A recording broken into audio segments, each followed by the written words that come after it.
They begged to be killed quickly. Japanese nurses in tears, believing death was mercy. But the soldiers who found them in that cave weren't the men propaganda promised. They were black medics, segregated even in victory, forbidden from kindness the world said they had no right to give. One dropped his rifle, opened his palms, and chose compassion where cruelty was expected. Bandages instead of bullets. Hope instead of chains. Then the rules caught up. A false accusation, a court-martial, punishment for the crime of saving lives. When mercy is forbidden, and a lie can destroy the man who dared to show it, who will stand for the truth, and what does it cost to heal when the world demands you harm? The artillery had stopped 20 minutes ago. Sergeant Isaiah Cole still felt the rumble in his chest. Southern Okinawa stretched before him, limestone hills torn open by American shells, smoke rising from the tree line. June heat pressed down through the clouds. Rain was coming. "Sarge, over here," Private Lewis Barnes called. Blue, they called him. He was kneeling near a shell crater, pointing at dark streaks on the pale rock. Blood. Isaiah moved closer, his medic bag heavy on his shoulder. The trail led into the mouth of a cave, disappearing into shadow. "Could be civilians," Lou said quietly.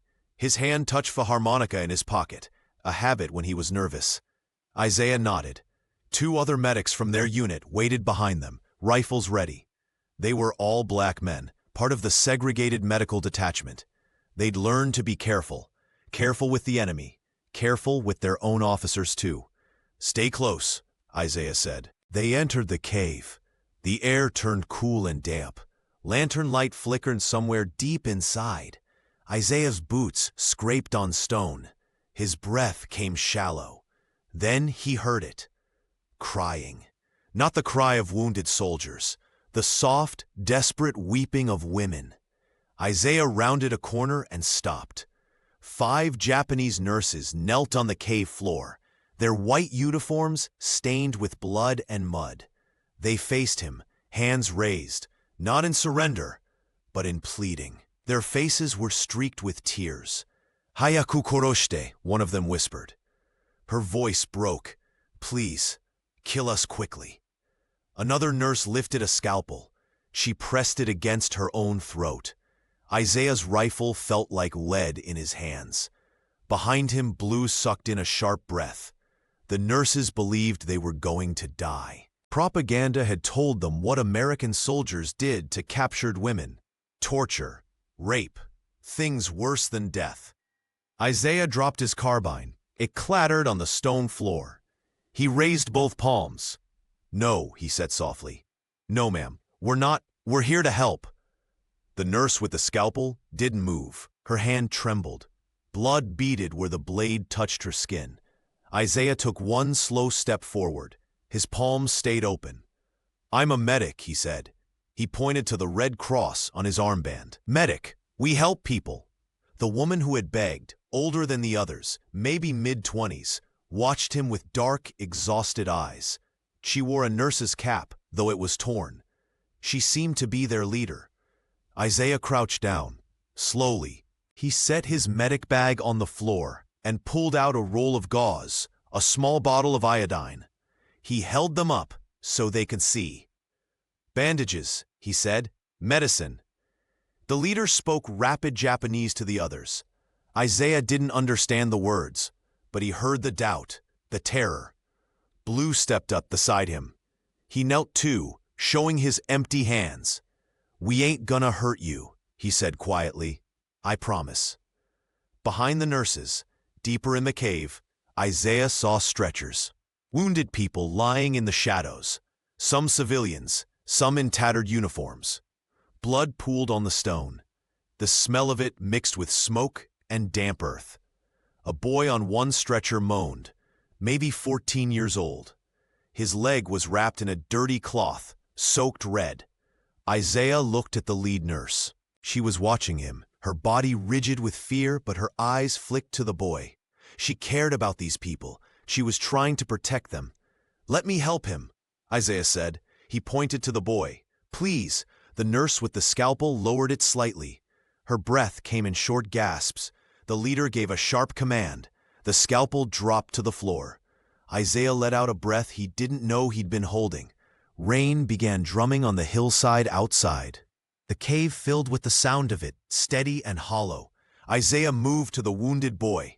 Blue followed with the lantern. The other two medics stayed near the entrance, watching the cave mouth for trouble. The boy's eyes were closed. His breathing was shallow. Isaiah unwrapped the dirty bandage on his leg. Shrapnel had torn through the muscle. The wound was hours old, maybe longer. It needed cleaning or it would turn septic. "I need boiled water," Isaiah said over his shoulder. "Clean cloth, whatever you have." The lead nurse stepped forward. Her hands were shaking, but her voice was steady when she spoke in Japanese. Another nurse hurried to a corner where a small fire smoldered under a pot. Isaiah worked quickly. He irrigated the wound with iodine and water, his hands gentle despite the urgency. The boy flinched but didn't cry out. The lead nurse knelt across from him. She watched every move he made, testing him. Isaiah glanced up. Their eyes met. She extended her wrists toward him. Her meaning was clear. "If you're going to bind me, do it now." Isaiah's throat tightened. He understood. She expected handcuffs, chains. She expected to be dragged away. Instead, he reached for her hands. Her skin was split at the wrists, raw from scrubbing in cold water maybe, or from sheer exhaustion. He wrapped gauze around them, careful not to pull too tight. Medical restraint, not irons. "Daijobu," he said. It was one of the few Japanese words he knew from his field notes. "Safe. Okay." The nurse's composure cracked. Tears slipped down her cheeks. Behind her, the other nurses watched in silence. One of them covered her mouth. Thunder shook the cave. The lantern swung on its hook, shadows dancing across the walls. Isaiah had just finished bandaging the boy's leg when he heard boots at the cave entrance. American voices, sharp and commanding. "Medical officer coming through." Lieutenant Edward Greeley stepped into the lamplight. He was white, early 30s, with a crisp uniform that somehow stayed clean despite the mud outside. Two white medics followed him. Behind them came Corporal Roy Vance, a military policeman with a hard jaw and cold eyes. Greeley looked around the cave, at the wounded, the nurses, the supplies scattered on the floor. His gaze landed on Isaiah. "Sergeant Cole," Greeley said. "Report." Isaiah stood. "We found a field hospital. Civilian and military wounded. They need evacuation." "Enemy personnel," Greeley corrected. He pulled out a clipboard. "They need to be secured first. Treatment's on hold until we get clearance from command." Isaiah's chest tightened. "Sir, some of these people won't last an hour." "That's not your call, Sergeant." Corporal Vance stepped forward. He looked at Isaiah, then at the nurses. A thin smile crossed his face. "Keep your hands where they're supposed to be, Cole," Vance said. His voice was flat, but the insult underneath was clear. Blue shifted his weight beside Isaiah. His jaw clenched. The lead nurse stood slowly. She looked from Greeley to Vance, reading the power in the room. The black medics deferred to the white officer, but they were still arguing for care. Isaiah met Greeley's eyes. "Sir, these people are patients, not prisoners. If we wait for clearance..." An artillery thump echoed in the distance. The cave shuddered. A lantern fell and shattered, plunging half the room into darkness. Greeley swore under his breath. In the sudden dark, someone cried out. A section of the tunnel's edge crumbled, sending dust and pebbles cascading across the floor. Isaiah moved on instinct. He grabbed the nearest stretcher and pulled it away from the unstable wall. Blue did the same, hauling a second patient toward the center of the cave. The lead nurse shouted orders in Japanese. Her nurses scrambled to move supplies, to shield the wounded with their own bodies. When the dust settled, Greeley was coughing into his sleeve. Vance had his flashlight out, sweeping the beam across the damage. "We can't stay here," one of the white medics said. Greeley wiped his face. He looked at the wounded, at the nurses working to calm them. His expression was hard to read. Frustration, maybe, or calculation. "All right," he said finally. Cole, you have temporary authorization to proceed. Under my supervision. We evacuate at dawn. Isaiah felt a flicker of relief. Yes, sir. But understand me, Sergeant. Greeley stepped closer, lowering his voice. One misstep, and this is on you, not me. Yes, sir. Vance leaned against the cave wall, arms crossed. Medic or lover boy, he muttered. You pick. Blue's hand twitched toward his belt, but Isaiah caught his eye and shook his head. Not worth it. Not now. Greeley scribbled something on his clipboard. The road's washed out. We hold here through the night. Get these people stable. I'll radio for transport at first light. He turned and walked toward the cave mouth, the white medics trailing behind him. Vance lingered a moment longer, his gaze lingering on the nurses before he followed. Isaiah exhaled slowly. The night ahead would be long. Midnight came and went. The rain slowed to a whisper outside, but inside the cave, the work continued. Isaiah and Blue had moved the patients to a deeper chamber, away from the crumbling entrance. They worked by the light of 2 lanterns, their shadows huge against the stone walls. The lead nurse, Isaiah still didn't know her name, organized her staff with quiet efficiency. She checked pulses, adjusted blankets, whispered words of comfort. She was bone-tired. Isaiah could see it in the way her shoulders sagged. But she didn't stop. An older Japanese man in civilian clothes worked alongside them. A doctor, Isaiah guessed. His hands were steady despite the exhaustion in his face. Isaiah knelt beside a stretcher where a young man lay unconscious. The man wore a tattered Imperial Navy jacket. A bullet had creased his scalp, leaving a deep gash. His fever was rising. This one needs fluids, Isaiah said to Blue. See if we can rig an IV. Blue nodded and started digging through the supplies. The lead nurse appeared at Isaiah's shoulder. She looked down at the unconscious man, and something changed in her face. Her breath caught. She knelt beside the stretcher and touched the man's hand. Isaiah watched her. You know him? She didn't answer. Maybe she didn't understand, but her eyes said everything. Family. Isaiah's chest tightened. He thought of his own brother back in Georgia, the letters that came months late, the wondering if he was safe. We'll take care of him, Isaiah said quietly. The nurse looked up at him. Her eyes were red-rimmed, exhausted. But for the first time, there was something else in them too. Trust. Fragile as glass, but there. The cave grew gray with pre-dawn light. Isaiah had been awake for 30 hours. The young man in the navy jacket, Hero, the doctor had called him, was burning with fever. His pulse was thread-thin. Without fluids, he'd be dead by noon. Isaiah crouched beside the stretcher with his field kit spread open. Blue held a lantern close. The lead nurse knelt at her brother's feet. Her hands were folded, her lips moving in silent prayer. The doctor, Maury, counted Hero's breaths. Very weak, he said in careful English. Isaiah had 1 IV kit left. He'd been saving it. He sterilized the needle over a candle flame, then found a vein in Hero's arm. The needle slid in. Saline began to drip. The nurse, Aiko, he'd learned her name now, watched with fierce attention. When Hero's breathing deepened slightly, she closed her eyes. Thank you, she whispered in English. Isaiah nodded. He wrapped a clean bandage around Hero's head wound, patting it carefully.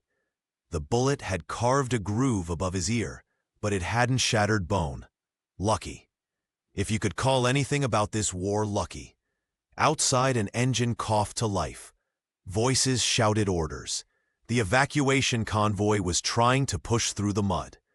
Lieutenant Greeley appeared at the chamber entrance. We move in 10 minutes. Get them loaded. Isaiah looked down at Hero. The saline bag was only half empty. He needs another 20 minutes, sir. He gets what time we have. Greeley checked his watch. The road's barely passable now. It closes up again, we're stuck here another day. Aiko's face went tight. She understood enough. She looked at Isaiah, a question in her eyes. Will you keep your promise? Isaiah met her gaze. He's ready when you are, he said quietly. I give you my word. She searched his face. Then she nodded once. Dawn broke pale and wet over the hills. The rain had stopped, but water still dripped from the cave entrance. Isaiah supervised the loading. The worst cases went first. The boy with the leg wound, an elderly woman with pneumonia, 2 men with infected burns. Hero was fourth. Blue and another medic carried his stretcher. Aiko walked beside them, one hand hovering near her brother's shoulder. They emerged into gray daylight. Trucks idled in a line, exhaust rising in the damp air. White medics moved between them, clipboards out, directing traffic. Corporal Vance stood near the lead vehicle, watching everything with his cold eyes. Aiko stopped at the back of a truck. She turned to face Isaiah, Blue, and the other black medics. Then she bowed, deep and formal, holding it for a long moment. The other nurses saw and did the same. 5 women bowing to 4 black soldiers in the mud. Isaiah felt something shift in his chest. Yesterday, these women had begged him to kill them. Today, they bowed in gratitude. Blue cleared his throat. He looked uncomfortable with the attention. "We ate the men you were warned about," he said softly. Mori stepped forward. "You saved lives. We will not forget." Isaiah nodded, not trusting his voice. A whistle blew. "Load up," someone shouted. "We're moving." The stretchers were lifted into the trucks. Aiko climbed in beside Hiro, her face composed again. Professional. But as the truck began to roll, she looked back. Her eyes found Isaiah's. Then the convoy pulled away, heading up the muddy road toward the ridge. Isaiah watched until the trucks disappeared around a bend. Blue stood beside him, hands in his pockets. "Think we'll see them again?" Blue asked. "Don't know," Isaiah said. Behind them, Vance was talking into a radio. Isaiah couldn't hear the words, but something about the man's smile made his skin crawl. The convoy crawled through mud like a wounded animal. What should have taken 30 minutes stretched to an hour, then 2. A jeep stalled in a flooded ditch. Men had to push it out, boots sliding, curses rising in the humid air. Isaiah rode in the back of the last truck with Blue and 2 other medics. The white soldiers rode up front. That's how it always was. They passed rice paddies half drowned in rain, shattered banyan trees, stone walls that marked where villages used to be. The war had scraped this island down to rock and grief. Blue unwrapped a stick of gum and split it with Isaiah. They chewed in silence, too tired to talk. Up ahead, the convoy slowed again, then stopped. Isaiah stood and looked over the cab. A checkpoint blocked the road. Sandbags, a striped barrier, an MP tent with canvas sides snapping in the breeze. "What now?" Blue muttered. An MP walked down the line of trucks, checking manifests. When he got to theirs, he barely glanced at the paperwork. "All vehicles hold here for inspection," he said. Then he walked away. Isaiah sat back down. Through the truck's open back, he could see Aiko in the vehicle ahead. She was adjusting Hiro's bandages, her movements careful and precise. 15 minutes passed. Then 30. The heat built inside the canvas. Wounded people shifted on their stretchers, murmuring in pain or confusion. Finally, Corporal Vance appeared. He had a citation pad in his hand, and that same thin smile on his face. "Inspection time," he announced. "Everybody out. Let's see who's been keeping their hands clean." Blue's jaw tightened. Isaiah put a hand on his arm. "Easy," Isaiah whispered. But his heart was already sinking. The checkpoint was a strip of mud between the road and a canvas tent. MPs stood around smoking, watching the inspection like it was entertainment. Vance had all the patients unloaded. The stretchers sat in 2 rows while he walked between them, checking tags, asking questions. When he got to Hiro, he stopped. He looked at the navy jacket folded beside the stretcher, then at Hiro's bandaged head. "This one armed when you found him?" Vance asked. "No, sir," Isaiah said. "He was unconscious. Jacket says military. He's a patient, sir, not a combatant." Vance made a note. Then he looked at Aiko, who stood beside her brother with her hands clasped. "You," Vance said. "You speak English?" Aiko hesitated. "Little," she said quietly. "Who bandaged him?" "Sergeant Cole," she said, gesturing to Isaiah. Vance's eyes narrowed. "Sergeant Cole spent a lot of time with you ladies last night. That right?" Isaiah felt the trap closing. I was treating patients, sir. I'm sure you were. Vance turned to Lieutenant Greeley, who stood near the tent with his clipboard. Sir, I observed improper fraternization between Sergeant Cole and enemy females. Undue familiarity. Violation of non-fraternization policy. Greeley's face went carefully blank. Isaiah could see the calculation behind his eyes. Protect a black sergeant or protect his own career. I'll need a written statement, Corporal, Greeley said. Already prepared, sir. Vance handed over a folded paper. Greeley read it. His expression didn't change. Then he pulled out a pen and signed the bottom. Sergeant Cole, you're being written up for conduct unbecoming. You and Private Barnes are reassigned to supply duty effective immediately. Isaiah felt like he'd been punched. Sir, that's an order, Sergeant. The supply dump sat near Cadena Airstrip, a sprawl of tents and tarps and crates stacked 8 feet high. Isaiah and Blue arrived in the back of a different truck. No wounded this time. No nurses. Just canvas and diesel fumes and the distant roar of planes. The quartermaster sergeant barely looked up when they reported. Inventory detail, he said, handing Isaiah a clipboard. Count everything. Mark the damaged goods. We ship tomorrow. That was it. No explanation. No chance to defend himself. They worked under a dripping tarp as rain started up again. Blue opened crates while Isaiah marked numbers on a ledger. Morphine, gauze, sulfa packets. All the supplies he'd needed yesterday and couldn't use today. White soldiers passed by, glancing at them, whispering. Isaiah heard his name more than once. The rumors had already started spreading. Cole and the nurses heard he got too friendly. They always do, don't they? Blue's hands clenched around a crate. I'm gonna knock somebody's teeth out, he muttered. No, Isaiah said quietly. You're not. They're lying about you. I know. So what do we do? Isaiah looked at the supplies in front of him. Boxes and boxes of care he couldn't deliver. He thought of Aiko's face at the checkpoint, silent, watching him be humiliated while her brother was rolled away. We find a way to clear my name, he said. There's a war correspondent who comes through here sometimes. White fellow with a camera. You know him? Blue's eyes lit up. Yeah, I do. Then we start there. 20 miles away in a coastal village under occupation. Aiko couldn't sleep. The Americans had given them a farmhouse to use as a clinic. It was better than the cave, but the curfew bell had already rung. Blackout shutters were drawn. Candles flickered in the dark. Hero slept on a mat in the corner, his fever finally broken. The other patients rested as well as they could. Dr. Mori sat at a low table, organizing the few supplies they had left. Aiko sat beside him with a pencil and a scrap of paper. You should rest, Dr. Mori said. I need to write this first.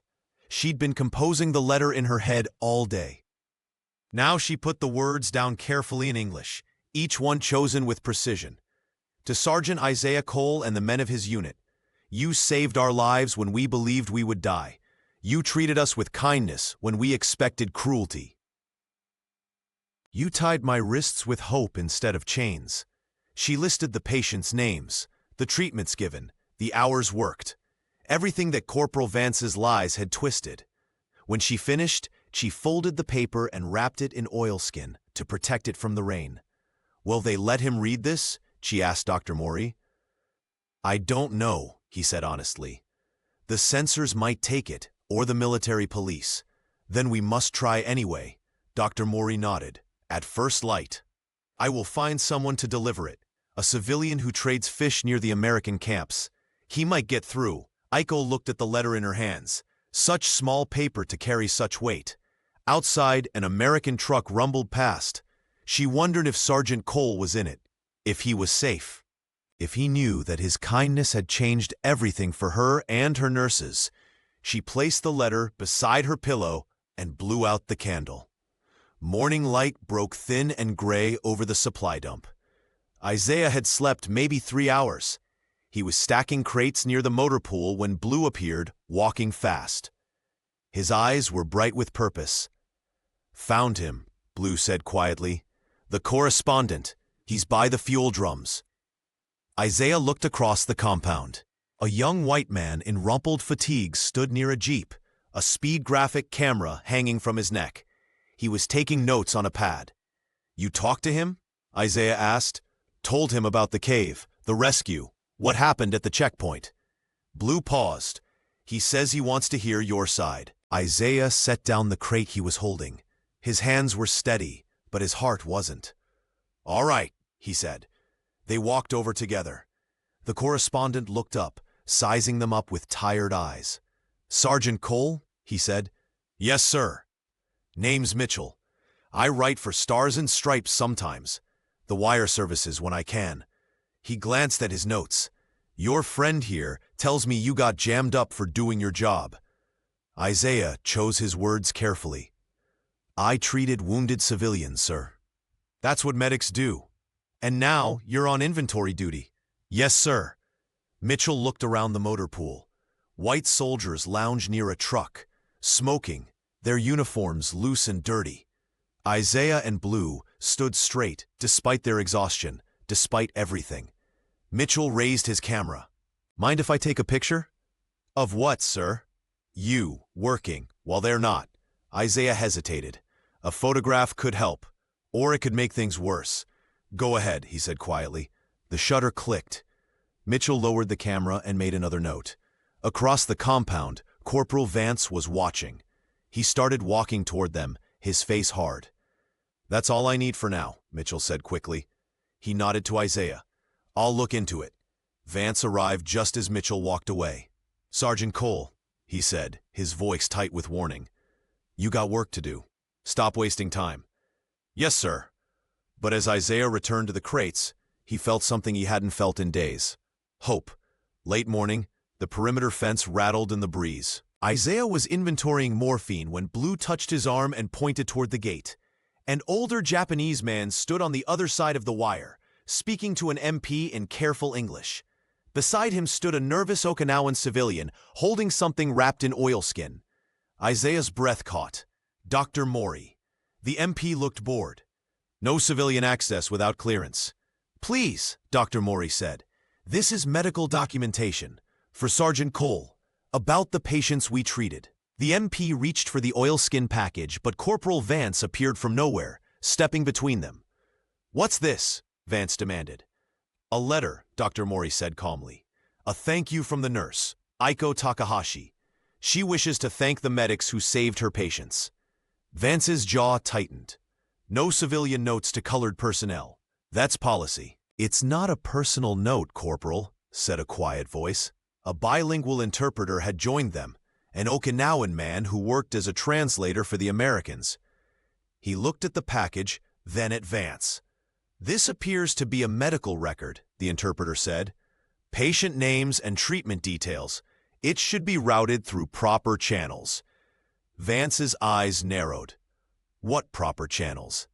Medical documentation goes to the unit's administrative files. The interpreter took the package smoothly. I'll deliver it to the clerk's tent. Protocol. He turned and walked toward the center of the compound before Vance could object. Dr. Mori bowed through the fence. His eyes found Isaiah's across the distance. A message passed between them without words. We tried. Now it's in God's hands. Vance pulled out his citation pad and made a note, his pen scratching hard against the paper. Isaiah watched him write, knowing that note would be twisted into something ugly. But the letter was inside the wire now. That was something. The clerk's tent smelled like damp canvas and carbon paper. Isaiah sat at a rough wooden table, supposedly reviewing supply manifests.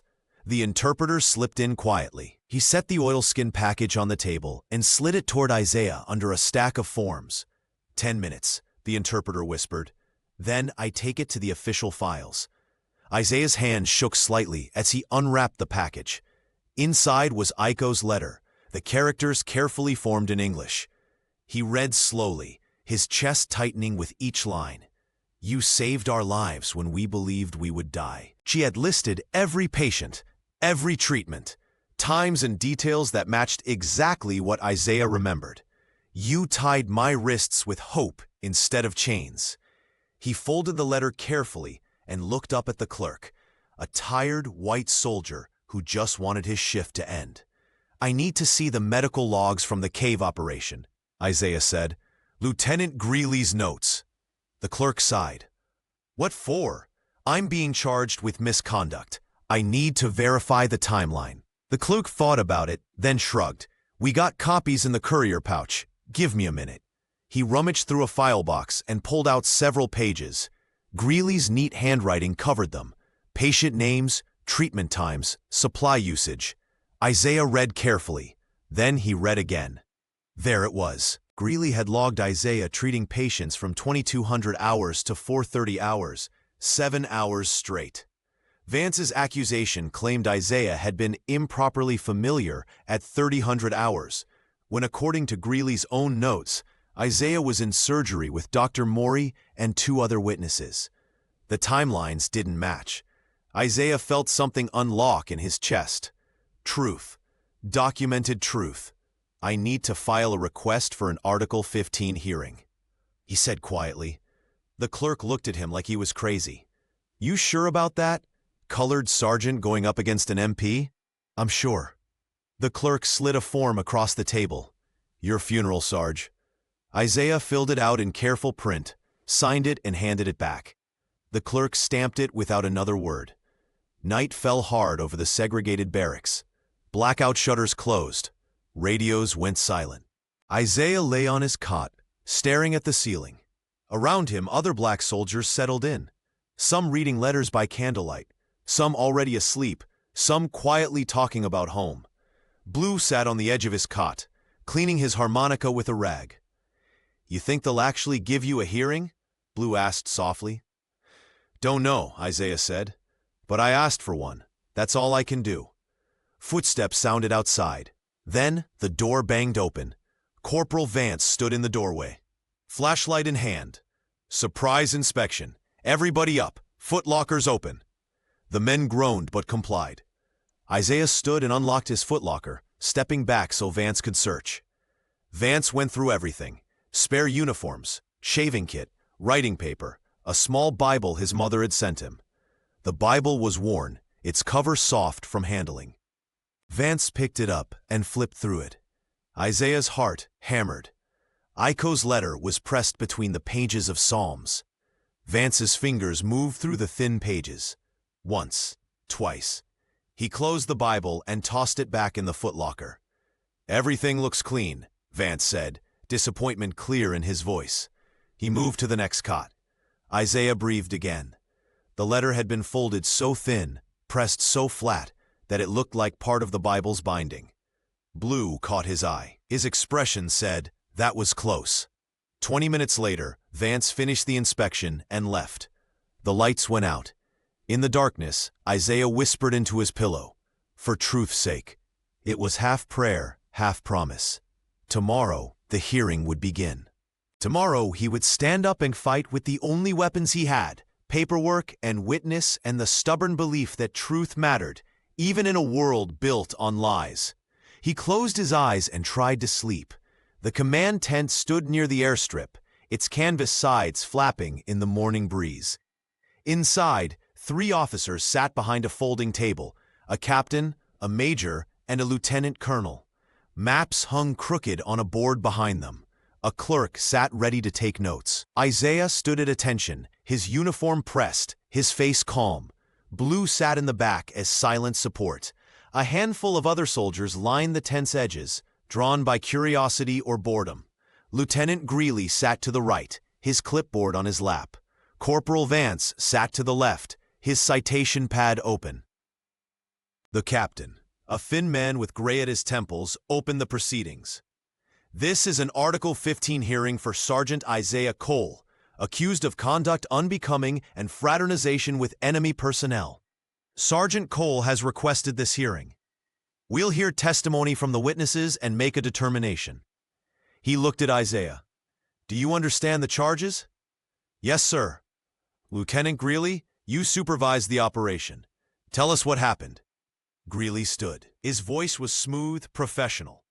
Sir, Sergeant Cole and his detail discovered a Japanese field hospital in a cave system near the Shuri line. They initiated treatment of wounded civilians and military personnel. While Sergeant Cole showed initiative, he also exceeded the scope of his authority by continuing treatment without proper clearance. His actions, while well-intentioned, created a potential fraternization situation. Greeley sat down. He'd framed it perfectly, praising Isaiah just enough to look fair while still planting doubt. The captain turned to Vance. "Corporal, you filed the formal complaint. What did you observe?" Vance stood. He looked confident, almost eager. "Sir, I observed Sergeant Cole engaging in undue familiarity with a Japanese female nurse. Extended physical contact, private conversations. He showed preferential treatment toward her and her brother, who was wearing enemy military insignia. When I attempted to separate the brother for questioning, Sergeant Cole interfered. His behavior suggested personal involvement beyond medical necessity." Isaiah's hands clenched behind his back. Every word was twisted just enough to sound damning. The captain made a note. "Sergeant Cole, do you wish to respond?" Isaiah stepped forward. "Sir, I treated patients according to field medical protocol. Every action I took was witnessed by other medics and documented in Lieutenant Greeley's logs. I request permission to present those logs as evidence." The captain gestured. "Proceed." Isaiah handed over the pages. "Sir, Corporal Vance claims I showed improper familiarity at 0300 hours on June 18th. According to Lieutenant Greeley's own notes, at that time I was performing surgery with Dr. Maury and 2 other witnesses present. The timeline doesn't support the accusation." The 3 officers passed the pages between them, reading carefully. The major frowned. "Lieutenant Greeley, these are your notes?" "Yes, sir. And they indicate Sergeant Cole was engaged in medical procedures during the time in question?" Greeley shifted uncomfortably. "Yes, sir. But—" "We'll take a short recess," the captain said abruptly. "Wait outside, all of you." Isaiah stood outside the tent in the bright sun, sweat gathering under his collar. Blue paced nearby, too nervous to stand still. 10 minutes passed, then 15. A jeep pulled up. Mitchell, the war correspondent, climbed out with his camera. "Heard there was a hearing," he said to Blue. "Thought I'd stick around." Then Isaiah saw something that made his heart stop. Dr. Maury was walking across the compound, and beside him, veiled and straight-backed, was Aiko. She saw Isaiah and hesitated. Then she kept walking, her chin lifted. They reached the tent just as the flap opened. The captain stepped out. "Who are these civilians?" he asked. "Sir," Dr. Maury said in careful English, "I am Dr. Kenji Mori. This is Nurse Aiko Takahashi. We were at the cave hospital. We wish to give testimony about what happened." The captain looked from them to Isaiah, clearly surprised. "This is irregular." "Sir," Aiko said softly, "please. Sergeant Cole saved our lives. I must speak." The captain studied her for a long moment. Then he nodded. "All right, come inside." They filed back into the tent. Aiko stood before the 3 officers, her hands folded, her veil pushed back. The clerk's pen hovered over his paper. "State your name and your role." The captain said, "Aiko Takahashi, head nurse of the civilian medical staff." "And you were present during the events in question?" "Yes, sir." "Tell us what you observed." Aiko took a breath. Her English was halting, each word chosen with care, but her voice was steady. "We believed we would die. The propaganda told us American soldiers would hurt us. When Sergeant Cole came into the cave, we begged him to kill us quickly. Instead, he put down his gun. He showed us bandages, medicine. He tied my wrists with gauze to stop bleeding, not with chains. He worked through the night to save my patients. He saved my brother's life." She reached into her pocket and pulled out a small photograph, one of the nurses bowing to the black medics at dawn. "This is what happened," she said, "not what Corporal Vance says." Dr. Maury stepped forward. "I can confirm the timeline, sir. Sergeant Cole was with me in surgery during the hours Corporal Vance describes. There was no improper conduct, only medicine." Mitchell raised his camera. "May I?" The captain waved permission. Mitchell took a photograph, Aiko standing before the officers, Dr. Maury beside her, truth written in their faces. The tent was silent for a long moment. Then the captain looked at Vance. His expression was cold. "Corporal, did you verify your timeline before filing charges?" Vance's confidence cracked. "Sir, I observed. Did you verify?" "No, sir." The captain turned to Greeley. "Lieutenant, your notes contradict the accusation. Why did you sign the referral?" Greeley's face went pale. "Sir, I thought it was appropriate to document the concern." "You signed a false charge to cover yourself." The captain's voice was flat. "That's what happened here." He stood. The other officers stood with him. "Sergeant Cole, the charges against you are dismissed for lack of evidence. Your return to full duty effective immediately." Isaiah felt his knees weaken, but he stayed at attention. "Thank you, sir." The captain wasn't finished. "Lieutenant Greeley, you'll have a letter of reprimand in your file for procedural inconsistencies. Corporal Vance, you're reassigned to the motor pool at the Northern Depot, effective tomorrow." Dismissed. Vance's face went red, but he said nothing. Greeley stood frozen. Isaiah saluted. The officers returned it. Outside, the sun seemed brighter than it had in days. The tent flap closed behind them. Isaiah stood in the sun, breathing like he'd run a mile. Blue clapped him on the shoulder, grinning. "You did it, Sarge. You beat them." "We did it," Isaiah corrected quietly. Iko and Dr. Maury stood nearby, uncertain. An MP hovered close. They were still civilians in a military zone, still under scrutiny. Isaiah turned to them. He wanted to say so much. "Thank you. You risked everything. You didn't have to come." Instead, he just nodded deeply, a bow of respect. Aiko's eyes shone. She bowed back. "Your brother," Isaiah said. "Hero, is he safe?" "We don't know," Dr. Maury said quietly. "They took him to the interrogation unit. We've been trying to find him." Isaiah's jaw tightened. "I'll help." Mitchell approached with his camera. "Sergeant, can I ask you a few questions, for the record?" Isaiah hesitated, then nodded. "Yes, sir. What made you treat those patients when you knew it might cost you?" Isaiah thought about it, about the nurse with the scalpel at her own throat, about Aiko's tears when he wrapped her wrists with gauze instead of chains. "Because it was right," he said simply. "That's what we're supposed to do, take care of people, even when the world tells us not to." Mitchell wrote it down word for word. Across the compound, Vance was throwing his gear into a duffel bag, his face twisted with rage.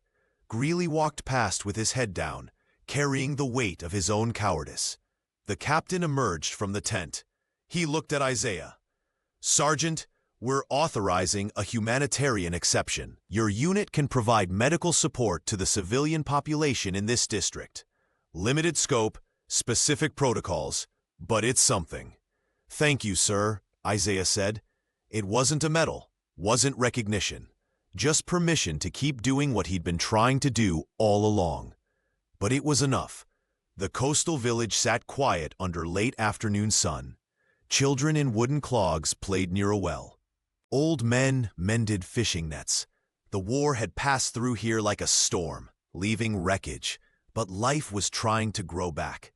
Isaiah and Blue arrived in a jeep loaded with supplies: gauze, sulfa packets, bars of soap, water purification tablets.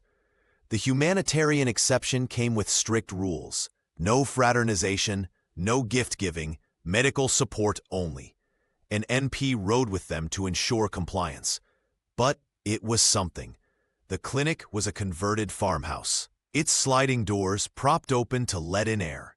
Inside, Iko had organized everything with quiet efficiency. Patients sat on mats in orderly rows. Bandages were folded in neat stacks. The smell of disinfectant mixed with incense. Dr. Maury met them at the door. "You came," he said, relief clear in his voice. "Said we would," Isaiah replied. They unloaded the supplies together. Iko directed where everything should go, her movements precise and professional.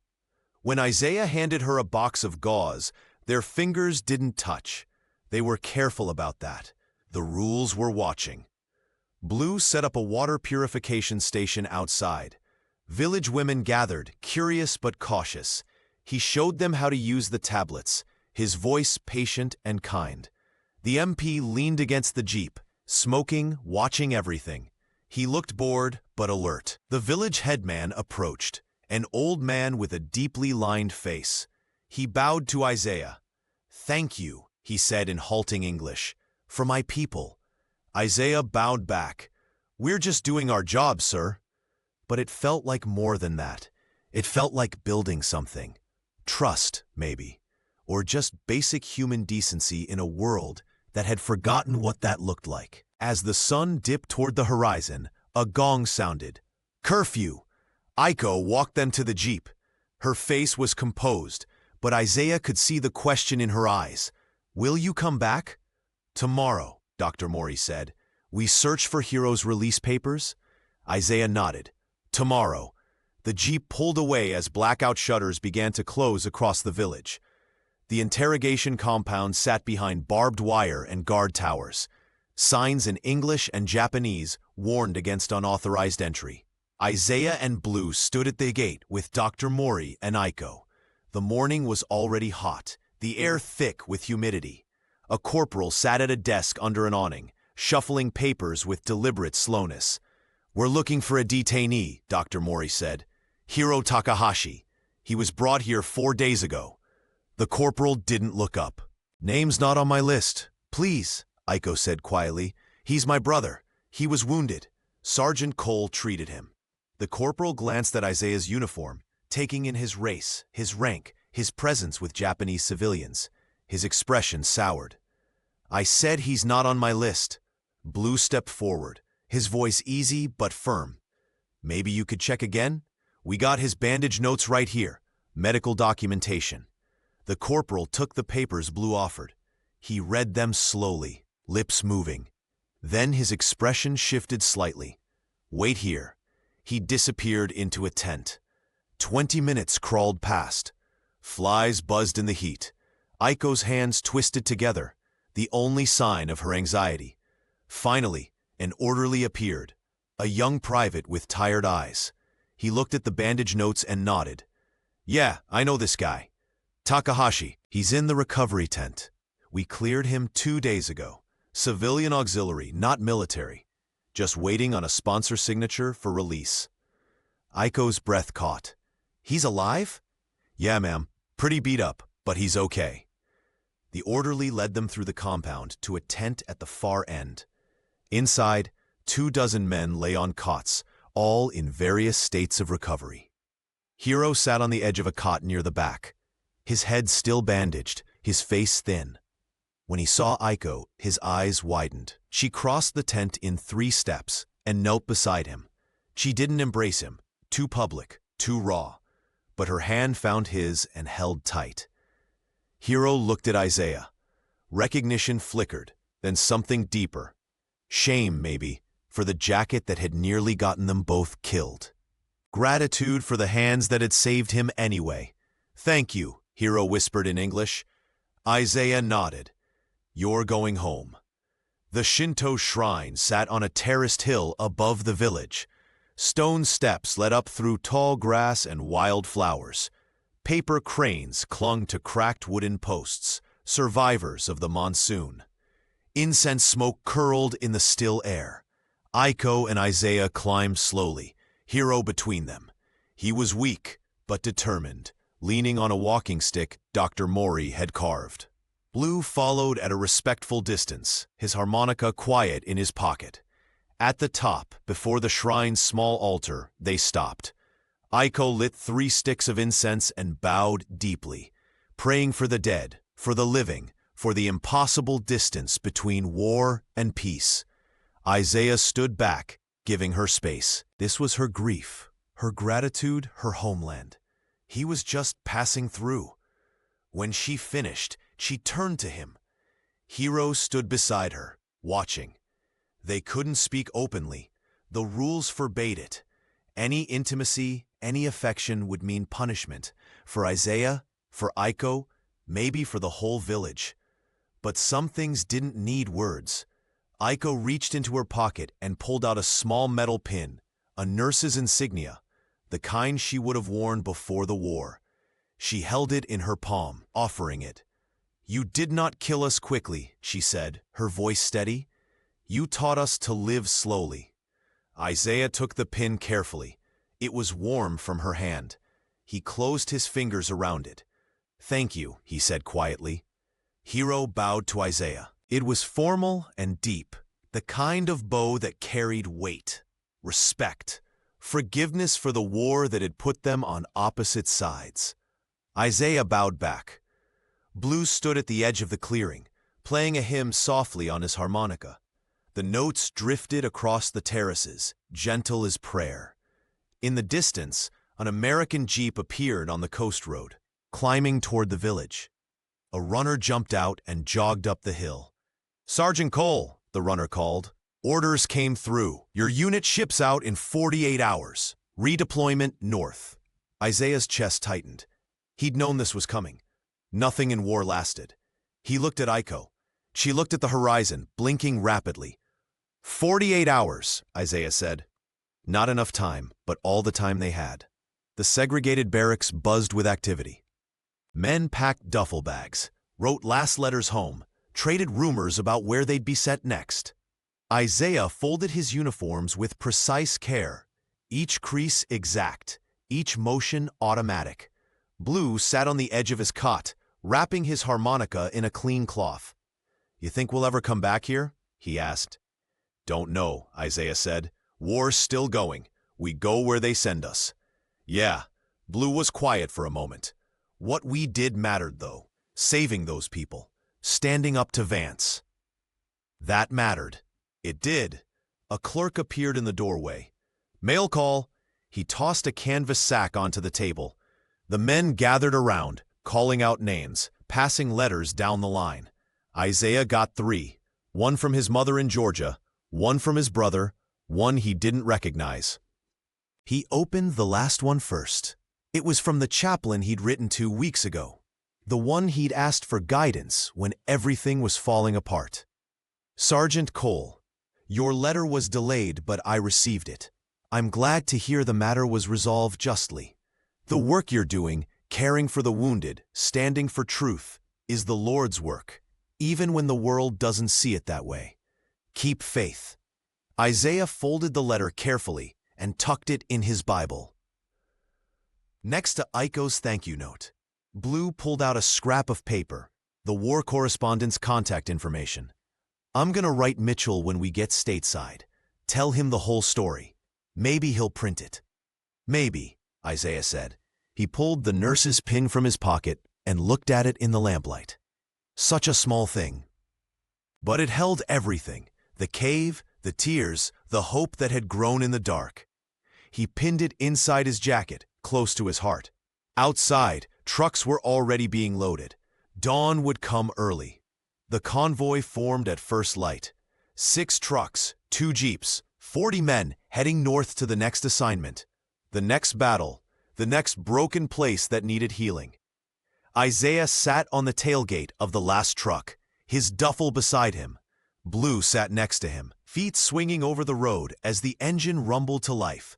The coastal road unwound before them, past rice paddies slowly flooding with clean water, past stone walls being rebuilt one rock at a time, past graves marked with bamboo and white cloth. Isaiah looked back once.